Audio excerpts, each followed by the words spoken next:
The space around Earth was quiet that morning. The sun cast its light on the blue planet below. Space stations moved in their slow circles around the world. Everything seemed normal. Then the alarm started. Captain Maria Santos sat up in her chair. On the bridge of the Earth Defense Station, her coffee cup shook in her hand as the warning lights flashed red across the control panels. "What is it?" she asked. Lieutenant Kim was staring at his screen. His face was pale. "Captain, we have something big coming into our solar system. It's not one of ours." Santos put down her coffee and walked to the main screen. A dot of light was moving toward them. It was still far away, but it was getting bigger. "How big?" she asked. 3 kilometers long, Captain. Maybe more. Santos felt her heart beat faster. Earth had never seen an alien ship before. They had always wondered if other life existed in space. Now they were about to find out. The ship was moving slowly. Too slowly. Something was wrong with it.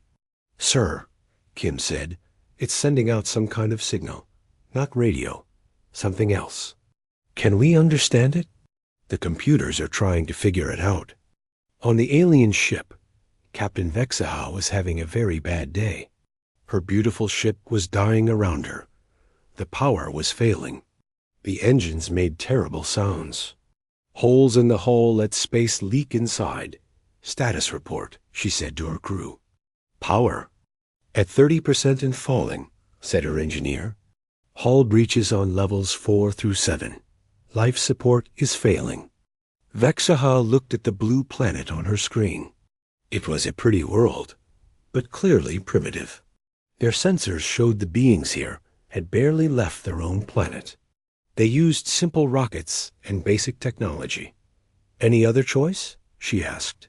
"No. Captain, we repair here or we die here." Vexaha sighed. Her people, the Zelani, were proud.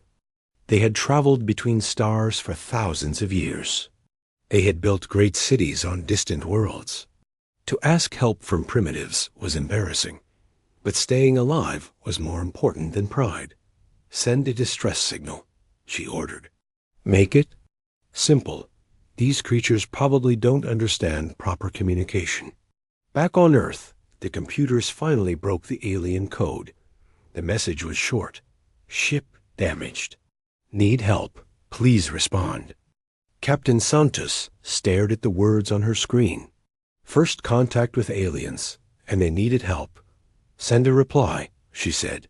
"Tell them we received their message. Ask what kind of help they need." The response came quickly. "Need repairs. Ship failing. Permission to approach planet?" Santos knew this was too big for her to decide alone. She opened a channel to Earth Command. "This is Santos at Defense Station Alpha. We have first contact. Alien ship requesting assistance." Within minutes, her screen filled with the faces of Earth's leaders. The President of the United Earth Council, the head of Space Command, and a dozen others. "Captain Santos," the President said, "what's the situation?" "Alien vessel, very large, appears to be in distress. They're asking for repairs. Could this be a trick?" Asked the Space Command leader. "Possible, sir. But their ship looks badly. Damaged. Lots of heat signatures that look like fires or power failures." The leaders talked quietly among themselves. Santos waited. This decision would change everything for Earth. "Permission granted," the President finally said. "But keep our weapons ready. And get our best engineers ready to go aboard if needed." Santos turned back to her crew. "Tell the alien ship they can approach, but slowly. Any aggressive moves, and we will defend ourselves." The alien ship began moving toward Earth.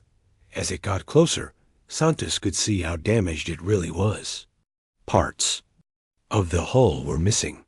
Strange lights flickered on and off.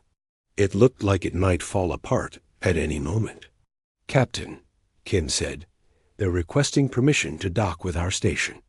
"Granted. Clear docking bay 3. Get our medical teams ready. and call Dr. Chun and Chief Rodriguez up here. Dr. Sarah Chun was Earth's best expert on new technology. She had helped design the space stations and the newest Earthships. Chief Rodriguez knew more about fixing things than anyone else in the solar system. If anyone could help the aliens, it would be them. Vesa watched the primitive space station grow larger on her screen. It was built from simple metal and basic materials. Compared to Zalani stations, it looked like something children might build. "They're letting us dock," her officer reported. "Good. But remember, these are primitives. Don't expect much from them. We just need basic materials to fix what we can. Then we leave this backward place." The docking process was slow and careful. Both sides were nervous. Finally, with a soft thud, the ships connected. Dr. Chun and Chief Rodriguez arrived on the Ive, stationed just as the alien ship docked. Chun was a small woman with dark hair and bright eyes. She carried a tablet computer and several scanning devices. Rodriguez was a big man with tools hanging from his belt and grease under his fingernails. "Never thought I'd see this day," Rodriguez said, looking at the alien ship through the docking port window. "Me neither," Chun replied. "I wonder what their technology is like." Captain Santos met them at the docking bay. "The aliens are asking to come aboard. They want to meet with us." "Let them come," Chun said, "but let's meet them here, near the dock. Safer that way?" The airlock hissed open. A ramp extended from the alien ship. 3 figures walked out. Santos had seen pictures of what aliens might look like, but these were different than she expected. They were tall, maybe 7 feet, with blue-gray skin. They had 4 arms and large eyes. They wore uniforms that seemed to change color. The one in front stepped forward. When it spoke, a device on its chest translated the words into English. "I am Captain Vexaha of the trading vessel Kethmorin. We thank you for allowing us to dock." Santos stepped forward. "I'm Captain Santos. This is Dr. Chun and Chief Rodriguez. How can we help you?" Vexaha looked at the 3 humans. They seemed so small and simple. Their technology was basic. Their clothes were plain, but they had been kind enough to help. "Our ship is badly damaged," Vexaha said. "We need repairs. But I must warn you, our technology is very advanced. You may not understand how it works." Chun and Rodriguez looked at each other. Chun smiled a little. "We'd like to try," Chun said. "Could we see the damage?" Vexaha was surprised. These primitives wanted to look at Zalani technology? It would be like showing a fire-making technique to someone who had just discovered electricity. "Very well," she said, "but please be careful. Some systems are dangerous." They followed Vexaha into the alien ship. Santos stayed behind to coordinate with Earth Command, but Chun and Rodriguez walked into a world unlike anything they had ever seen. The walls seemed to glow with their own light. Controls floated in the air without being attached to anything. The air itself felt different, charged with energy. "Incredible," Chun whispered. Rodriguez was already looking at a damaged wall panel. "This metal ... I've never seen anything like it." Vexaha watched them with amusement. Soon they would see how hopeless their situation was. These primitives would realize they could not help, and Vexaha would have to find another solution. But something in the way the 2 humans looked at everything made her pause. They didn't look confused or scared. They looked curious. They looked like they wanted to understand. Maybe, just maybe, this wouldn't be a complete waste of time. Dr. Chun ran her scanner over the damaged wall. The readings made no sense. The metal was doing things that Earth science said were impossible. "Chief, look at this," she said to Rodriguez. "This panel is trying to fix itself." Rodriguez bent down to examine the damage. Part of the wall had a hole burned through it, but around the edges, tiny threads of metal were slowly growing across the gap. Self-repairing hull, said Vexaha. Standard technology. But the repair system needs specific energy patterns to work properly. Your primitive power sources cannot provide what it needs. Rodriguez nodded, but he kept looking. He touched the edge of the hole carefully. The metal felt warm. What kind of energy does it need? Chun asked. Vexaha's translator device made a sound like laughing. Quantum resonance power coupling with bioneural feedback loops. I doubt your language even has words for these concepts. Chun wrote something on her tablet. Could you show us the power source? Vexaha led them deeper into the ship. Other crew members watched the humans with curious eyes. Some looked amused. Others seemed worried that these primitives might break something important. The engine room was huge. In the center sat a glowing sphere about the size of a car, energy-dense. Around it in patterns that hurt to look at directly. This is our quantum core, Vexaha explained. It draws power from the space between atoms. But the containment field is failing. When it collapses completely, the core will explode and destroy the ship. Rodriguez walked around the sphere slowly. Warning signs in alien writing covered nearby. Panels. Even though he couldn't read them, he understood they meant danger. How long do we have? He asked. Perhaps 2 of your days? Maybe less. Chun was scanning the core with her devices. The readings were wild. Her equipment wasn't designed for this kind of energy. The containment field, she said. Is it magnetic? Electric?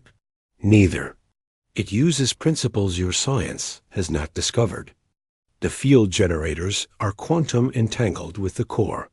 When one fails, they all fail. Vexaha pointed to several dark panels around the sphere. These generators are burned out. We need replacement parts, but they must be made with very precise specifications. The materials do not exist on your world. Rodriguez was studying one of the dark panels. It had been opened, showing circuits inside, unlike anything on Earth. But some of the connections looked familiar. Dr. Chun, he said quietly, come look. At this, Chun joined him at the panel. Inside, she could see that some circuits carried electricity in ways similar to Earth technology. Others were completely alien. I think I understand part of this, she whispered to Rodriguez. The basic power flow. It's not that different from our systems, just much more complex. What are you two discussing? Vexaha asked. Chun looked up. We'd like to try fixing this, but we'll need to bring some of our equipment aboard. Your equipment? Vexaha seemed surprised, but it's far too primitive. It would be like trying to repair a starship with stone tools. Maybe, Rodriguez said. But sometimes simple tools work better than complex ones. May we try? Vexaha thought about it. What harm could these primitives do? Their crude attempts would fail, but at least it would keep them busy while she figured out a real solution. Very well, but please be careful. If you damage the containment field further, we could all die. Chun and Rodriguez returned to the human station. They gathered equipment and called for help. Soon, a team of engineers was preparing to board the alien ship. What's the plan? Asked Engineer Williams, a young woman who specialized in power systems. We're going to try to understand their technology, Chun explained. Look for patterns we recognize. Find ways to adapt our equipment to work with theirs. Is that possible? Williams asked. We won't know until we try, Rodriguez said. But I've been fixing things my whole life. Engines are engines. Power is power. The principles might be the same, even if the technology is different. They returned to the alien ship with cases of equipment. Vexaha watched them set up strange devices around the quantum core. What are those? She asked. Portable fusion generators. Chun explained. They produce clean energy. Not much compared to your core, but maybe enough to help stabilize the containment field. Fusion? Vexa looked surprised. You have fusion technology? Simple fusion, Rodriguez said. Nothing like your quantum core. But it works. The human team began working. They connected their generators to the alien systems using cables and adapters. Much of their equipment didn't work with alien technology, but some of it did. Williams found that human electrical systems could interface with certain Zelani circuits. The connections were crude, but they worked. Power flow is stable, she reported. Not much, but it's helping. Chun was studying the burned-out field generators. Chief, what if we bypass the damaged parts? Route power through alternate pathways? Like a bridge circuit, Rodriguez nodded. Let me see ... He began connecting cables between different parts of the system. To Vexa, it looked like the humans were just attaching random wires everywhere. This cannot work, she said to her engineer. They're using primitive copper cables to carry quantum energy. But the human engineer was getting results. The containment field, which had been flickering and weak, began to stabilize. Field strength increasing, Williams reported. Still not normal, but much better. Other Zelani crew members gathered to watch. They couldn't believe what they were seeing. The humans were actually making progress. Impossible, whispered one of them. How can such simple methods work? Rodriguez was now inside one of the larger access panels, his tools spread around him. He was rewiring circuits by hand, connecting human components to alien systems. Dr. Chun, he called out, hand me that frequency modulator. Chun passed him a device about the size of a lunchbox. It was standard Earth equipment, designed for radio communications. Rodriguez connected it to an alien circuit. Suddenly, the core's energy patterns became more stable. What did you do? Vexaha asked. The quantum field was oscillating too fast, Rodriguez explained, climbing out of the panel. This device slows down the frequency, like tuning a radio to the right station. Vexaha stared at him. A radio frequency modulator? To control quantum energy? It should be impossible. But it was working. Chun was now studying the self-repairing hull material. She had taken a small sample and was testing it with various Earth substances. Chief, come look at this, she said. Rodriguez joined her at a workbench. Chun had mixed the alien metal with several Earth materials. Most combinations did nothing. But when she added titanium alloy, the alien metal began to glow. It's responding to the titanium, she said, like the self-repair system is being activated. Can we use that? Rodriguez asked. Maybe. If we can figure out the right mixture, we might be able to help the hull repair itself faster. They worked for hours. The alien crew watched in amazement as the humans continued to find solutions. Every problem seemed to have an answer, even if it required strange combinations of primitive and advanced technology. Field generators at 60%, Williams reported. Core is stable. Hull repairs are accelerating, Sean added. The titanium mixture is working. Vexaha couldn't understand it. These humans with their simple tools and basic technology were actually fixing her ship. They were doing things that should be impossible. How?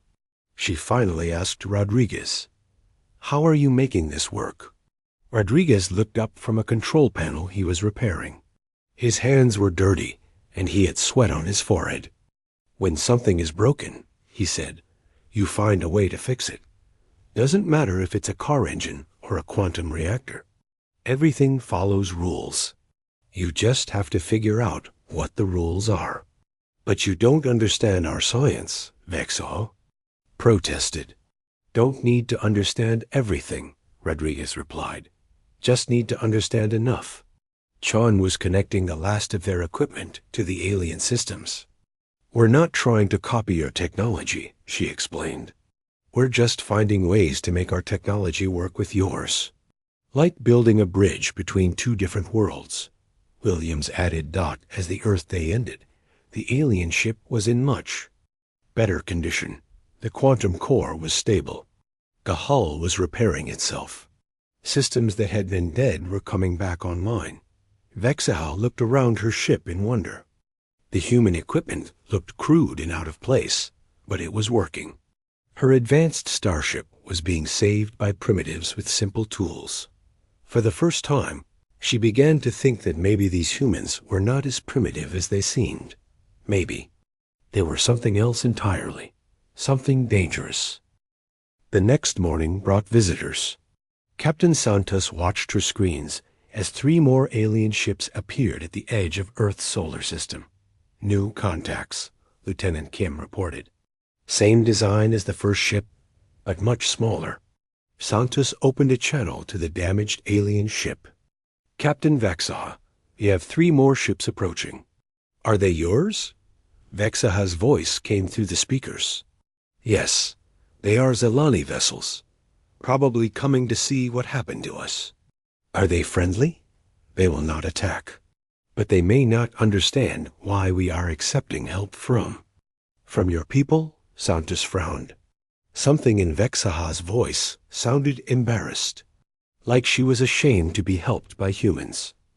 On the lead approaching ship, Captain Telver was talking to his crew.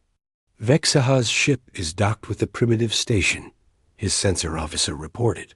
Life signs show both Zelani and the native species aboard her vessel.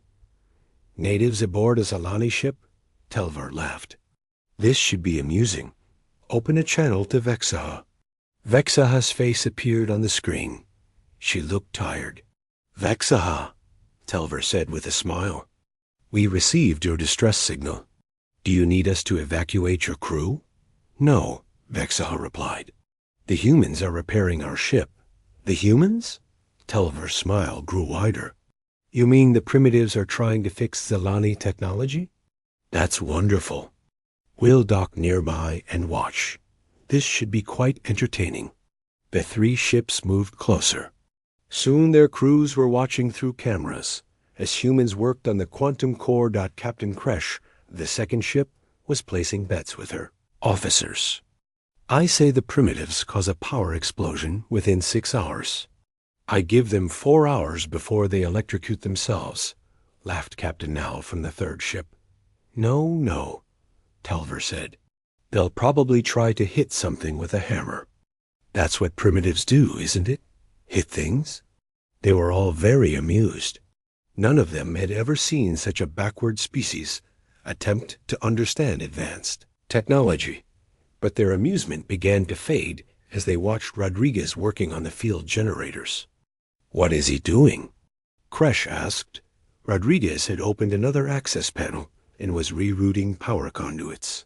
But he wasn't just copying the original design. He was improving it. The power flow is more efficient now, Telver S-Engineer reported. Field strength is actually higher than standard. That's impossible, Telver said. Run the scan again. Inside the ship, Chun was making more discoveries. She had found that human carbon fiber could be woven with alien hull material to make it stronger. Look at this, she showed Williams. The sample piece was much tougher than either material alone. The carbon fiber helps the alien metal repair itself faster. Can we make more? Williams asked. I think so. We'll need to bring manufacturing equipment from Earth. Vexaha overheard them. You want to improve our hull design? If that's okay, John said. Your self-repairing metal is amazing, but mixed with our carbon fiber, it becomes even better. Better? Vexaha stared at the sample. Her people had been using the same hull design for centuries. No one had ever suggested it could be improved. How is this possible? She whispered. Rodriguez climbed out of another access panel, wiping grease from his hands.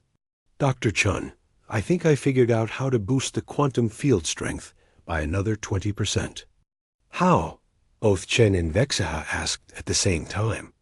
The field generators work in pairs, right? But they're synchronized perfectly. What if we offset them slightly? Create a harmonic resonance? Chun thought about it. Like tuning forks? When two forks vibrate at slightly different frequencies, they create a stronger combined tone? Exactly. Vexaha's translator struggled with the concept. Tuning forks? What were tuning forks? But when Rodriguez made the adjustment, the quantum core's power output increased dramatically. Impossible, Vexaha breathed. The field strength is now higher than factory specifications. On the watching ships, the captains were no longer laughing. Their power output just increased, Kresh reported. By 18%. How? Telver demanded. Primitives cannot improve Zelani technology. Maybe they're not as primitive as we thought, Nal suggested quietly. Telver didn't want to hear that. Contact the station. I want to see what these humans are doing. Captain Santos received the request with suspicion. They want to come aboard and observe? It would be educational, Telver's message said. We are curious about your repair methods. Santos looked at Chun and Rodriguez on her screen.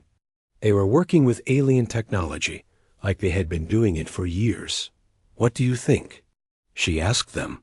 Let them come, Chun said.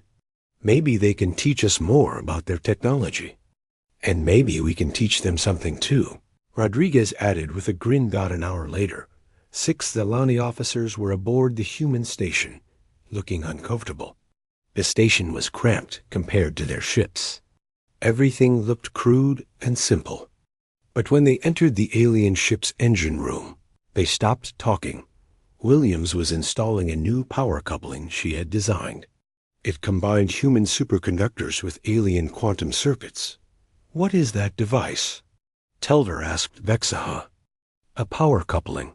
The humans designed it. Designed it? They designed an improvement to our technology? Rodriguez was showing a young Zelani engineer how the harmonic resonance worked. The alien was taking notes on a device that translated human concepts into Zelani mathematics. Your method increases efficiency, the young engineer said. But according to our science, it should not work. Maybe your science needs updating, Rodriguez suggested. The young engineer stared at him. Update Zelani science? Based on primitive human ideas? But the evidence was right in front of him. The improvements were real. Captain Kresh was examining Chun's whole samples. This carbon fiber, where does it come from? We make it, Chun explained. It's artificial. We can manufacture as much as we need. You can manufacture materials with these properties? On demand? Sure. We've been making carbon fiber for decades. It's not that hard. Kresh felt dizzy. The Zelani had to mine special materials from 3 different star systems to make their hull material. These humans could just manufacture something better? How? Many of these improvements have you made? Telver asked Vexaha. 17 major modifications, Vexaha replied quietly, and dozens of minor ones. 17? Telver's voice cracked. In 2 days?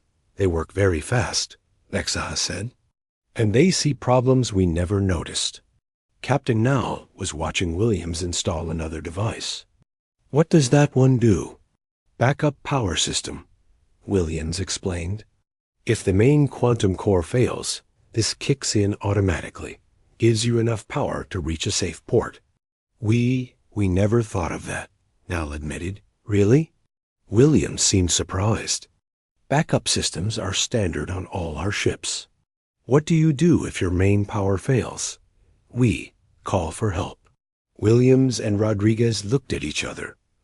What if help is too far away? Rodriguez asked. Nal had no answer. Chun was now working on the ship's navigation system. She had connected human computers to the alien bioneural network. Your navigation is incredible, she told the Zelani engineer working with her. But the bioneural processors get tired. They need rest periods. Yes, that limits our travel range. What if we give them artificial assistance?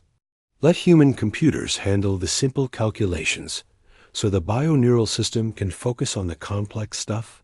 An hour later, the navigation system was running better than it ever had. The bioneural processors were operating at peak efficiency because they weren't wasted on simple math. By the end of the day, Telver and his fellow captains were very quiet. They watched the humans work with growing unease. These weren't primitives. These were something much more dangerous. These were innovators. They don't just copy our technology, Kresh whispered to Telver. They understand it better than we do. And they make it better, now added. Telver nodded grimly. Vexaha, how much longer until your repairs are complete? Tomorrow, Vexaha said. Maybe sooner. The humans are very efficient. And then? Then we leave. But Telver was thinking about what would happen after that. These humans had learned Zelani technology in 2 days. What would they do with that knowledge? What would they build? Vexaha, he said quietly, I think we need to have a very serious discussion about these humans. Yes, Vexaha agreed. I think we do. Because they all knew the truth now. They hadn't just found primitives who could help them. They had found the next galactic power, and it was learning very, very fast. That night, the 4 Zelani captains met in Telver's ship. They sat around a curved table while security fields made sure no one could listen to their conversation. We need to talk about what we've seen, Telver began. The humans are dangerous. Kresh said bluntly. More dangerous than any species we've encountered. They're not warriors, Nala protested. They seem peaceful. That's what makes them dangerous, Vexaha replied. They don't conquer with weapons. They conquer with ideas. Telver brought up recordings from the past 2 days. Images of humans working on alien technology filled the air above the table. Look at this, he said. In 48 hours they've improved our ship beyond factory specifications. They've created new materials. They've redesigned our power systems. And they shared everything freely, Kresh added. No demands for payment. No requests for technology in return. They just helped, which means they're confident, Vexaha said quietly. They know they can figure out anything we have. They don't need us to give them technology. They can just learn it by looking. Nal was studying the recordings. Their learning speed is incredible. Rodriguez understood our field generators after just 6 hours of study. Dr. Chun reverse-engineered our bioneural networks in 1 day, Vexaha added. It took our scientists 3 centuries to develop that technology. Telver switched to another recording. This one showed Chun explaining human history to young Zelani engineers. Tell them what you told me about your species, Chun was saying. To Rodriguez. Humans have always been good at adapting, Rodriguez said to the fascinated aliens. We survived ice ages that lasted thousands of years. We lived through volcanic eruptions that blocked out the sun. We survived diseases that killed half our population. How? Asked one of the young Zelani. We learned. We changed. We never gave up, Chun nodded. Every time something tried to kill us, we came back stronger. We learned from disasters. We turned problems into opportunities. The recording showed Rodriguez grinning. My grandfather used to say, give a human a problem, and he'll solve it. Give a human an impossible problem, and he'll solve it better than anyone thought possible. The Zelani captains watched in silence as the recording ended. Do you understand what we're seeing? Telver asked. This isn't just technology. This is how they think. They see every problem as something to solve and improve. Their whole species is like this? Kresh asked. From what I've observed, yes, Vexaha replied. Chun showed me their global network. They share information instantly, across their entire planet. Every innovation, every discovery, available to everyone immediately. 7 billion minds working together, Nal whispered. And they're just beginning to reach into space, Telver added. Their technology level suggests they achieved spaceflight only recently, which means they're improving at an incredible Great, Kresh concluded. Telver brought up more data. I had my computers analyze their technological development. Based on the evidence aboard their station, they've advanced more in the past 50 years than most species do in 500. And now they've seen our technology, Vexaha said. The implications hung in the air like a storm cloud. How long? Nal asked quietly. How long before they surpass us? Telver consulted his analysis. Based on their learning rate and improvement speed, maybe 20 years, possibly less. 20 years, Kresh repeated. From primitive to superior in 20 years. Meanwhile, on the human station, a different kind of meeting was taking place. Earth's leaders were talking to Dr. Chun and Chief Rodriguez via secure communication. Explain what you've learned, the president requested. Chun activated a holographic display. The Zalani technology is incredible, but it's also limited by their thinking. They make things work, then they stop improving them. What do you mean? Asked the Space Command leader. Rodriguez answered.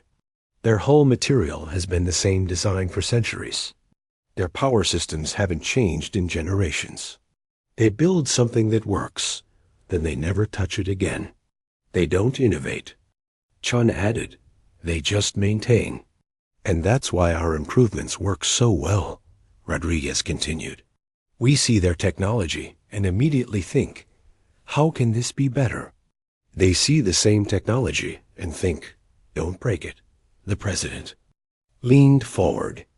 What does this mean for Earth? It means we have an advantage, Chun said. Not in technology, but in thinking. They build starships, but we can build better starships. How long would it take us to develop our own faster-than-light travel? Asked the Space Command leader. Chun and Rodriguez looked at each other. Give us their quantum field equations and access to their materials, Rodriguez said, and maybe 5 years. Give us freedom to experiment and improve on their designs, Chun added, and maybe 3 years. 3 years, the president breathed. From planet-bound to star-traveling in 3 years.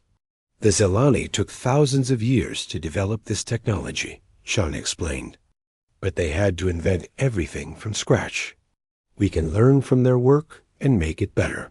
Back on Telver's ship, the discussion was reaching dangerous territory.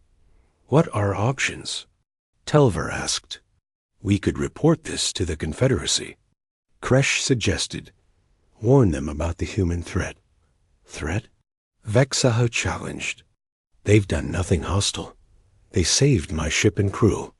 Today they saved your ship, Telver replied. In 20 years, they might replace our entire civilization. Or they might join it, Nal suggested. As partners? Partners? Kresh laughed bitterly. You don't partner with someone who can do everything better than you. You serve them. Maybe that wouldn't be so bad, Vexaha said quietly. The others stared at her. Think about it, she continued. Our technology has been stagnant for centuries. Our society is stable, but not growing. Maybe we need someone to push us forward. You're talking about abandoning thousands of years of Zelani superiority, Telver said. I'm talking about survival, Vexaha replied. Because whether we like it or not, these humans are going to change everything. We can be part of that change, or we can be left behind. The meeting was interrupted by an alert. One of Telver. Officers appeared on the communication screen. Captain, the humans are requesting permission to send a delegation to our ships. What kind of delegation? Telver asked. Dr. Chun and Chief Rodriguez. They say they want to share some improvements they've developed.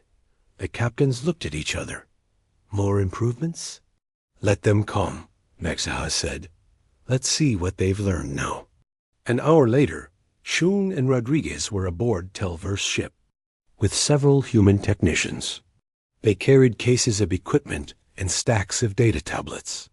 We've been studying your technology, Chun began. And we think we can help you upgrade your ships, too. Upgrade our ships? Telver was surprised. But our ships aren't damaged. No, But they could be better, Rodriguez said with a smile. Want to see? Before Telver could object, the humans were already setting up their equipment. Williams began scanning the ship's power systems. Your quantum core is running at about 60% efficiency, she reported. We can get that up to at least 80%. 80%? Telver-S engineer stepped forward. How? Harmonic.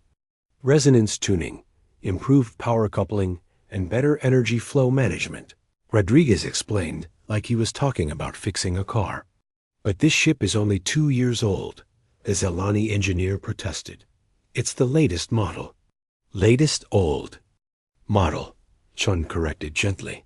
Give us a few hours, and it'll be the first new model. Telver realized what was happening. The humans weren't just fixing broken technology. They were upgrading working technology, that they were making the impossible seem routine. How many ships could you upgrade? He asked. How many do you have? Rodriguez replied. Telver felt a chill run through him. The humans were offering to improve the entire Zelani fleet. In a few days, they could make every Zelani ship more advanced than it had ever been, and in doing so, they would learn everything there was to know about Zelani technology. This is how they'll do it, he realized, not with conquest, with kindness. They'll make us better, and in the process, they'll surpass us completely. But as he watched Chun and Rodriguez work with obvious joy and enthusiasm, Telver had to admit something. He didn't mind as much as he thought he would, maybe being surpassed by someone. This remarkable wasn't the worst fate in the galaxy. Maybe it was an honor. 3 days later, Vexaha stood on the bridge of her ship and marveled at what she saw.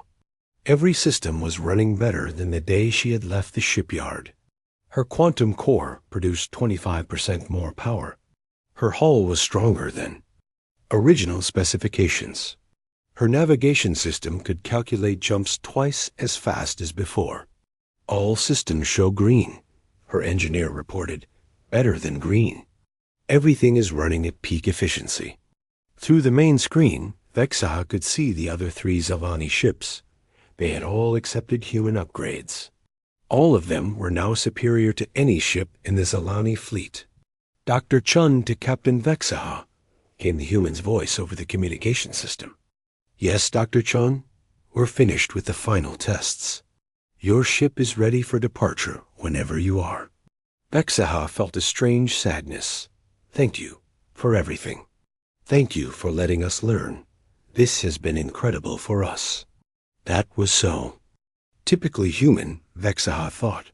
They improved her ship beyond her wildest dreams, and they thanked her for the privilege. Captain Santos joined the conversation. Captain Vexaha, before you leave, our leaders would like to discuss establishing formal relations with your people. I think that would be wise, Telver's voice added. He was speaking from his own ship. Very wise indeed. An hour later, representatives from both species met in the human station's conference room. The Earth president participated by video link, along with other human leaders. The 4 Zelani captains represented their people. We want to establish diplomatic relations, the president began. Trade agreements, cultural exchange, mutual cooperation. We accept, Telver said immediately. The other captains nodded agreement. The president seemed surprised by how quickly they agreed. We're honored by your acceptance, President Martinez, Vexaha said. May I speak honestly?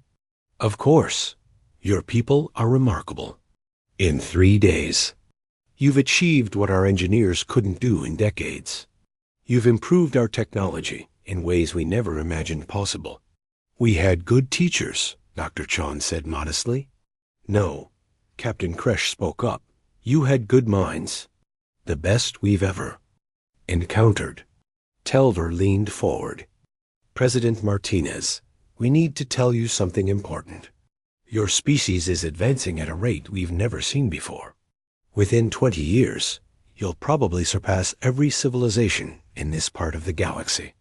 That seems unlikely, the president replied. 2 weeks ago, You had never seen faster-than-light technology, Rodriguez pointed out. Today, your engineers understand it well enough to improve it. How fast do you think you'll develop your own version? Chun and Rodriguez looked at each other. We've already started working on designs, Chun admitted, based on what we've learned. We think we can have a prototype in 3 years. 3 years, Nal whispered. It took us 3,000 years. Your species thinks differently than ours, Vexaha explained to the humans. We perfect things, then we maintain them. You perfect things, and you make them even better. We see.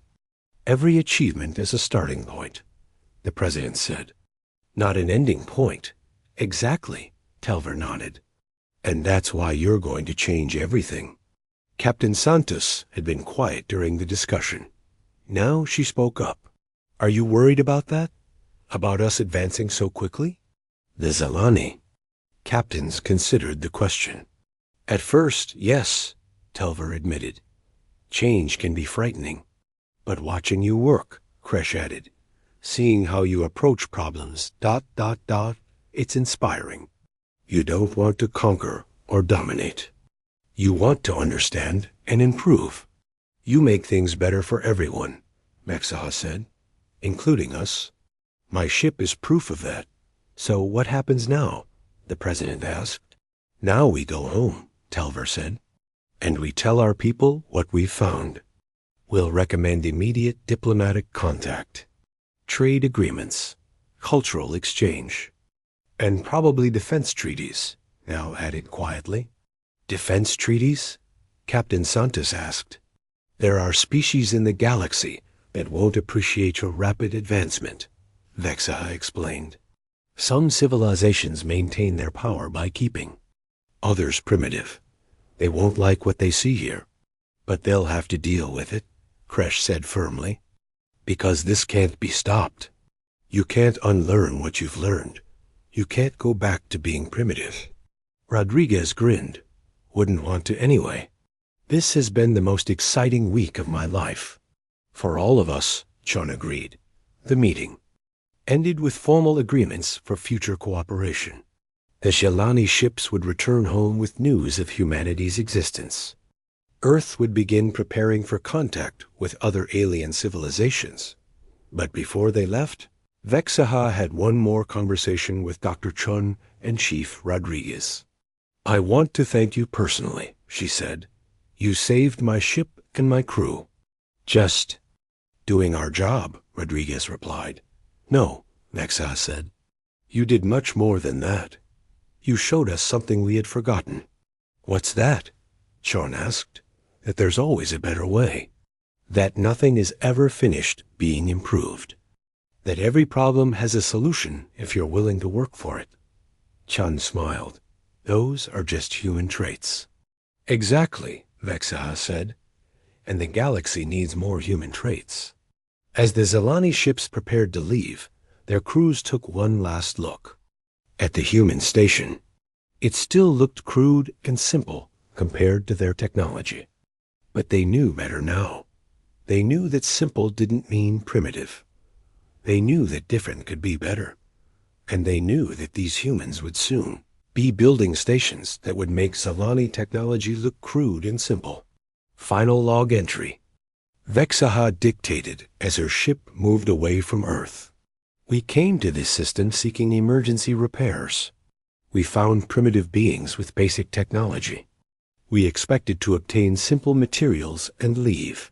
She paused, watching Earth grow smaller on her screen. Instead, we witnessed the birth of the galaxy's next great power. The humans didn't just repair our ship. They improved it beyond our wildest dreams.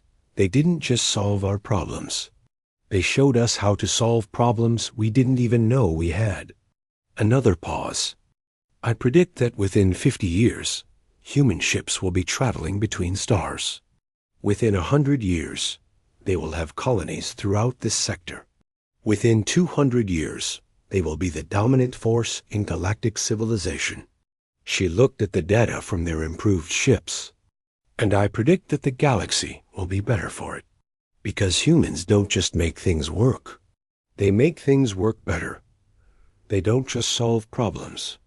They prevent future problems. They don't just adapt to the universe.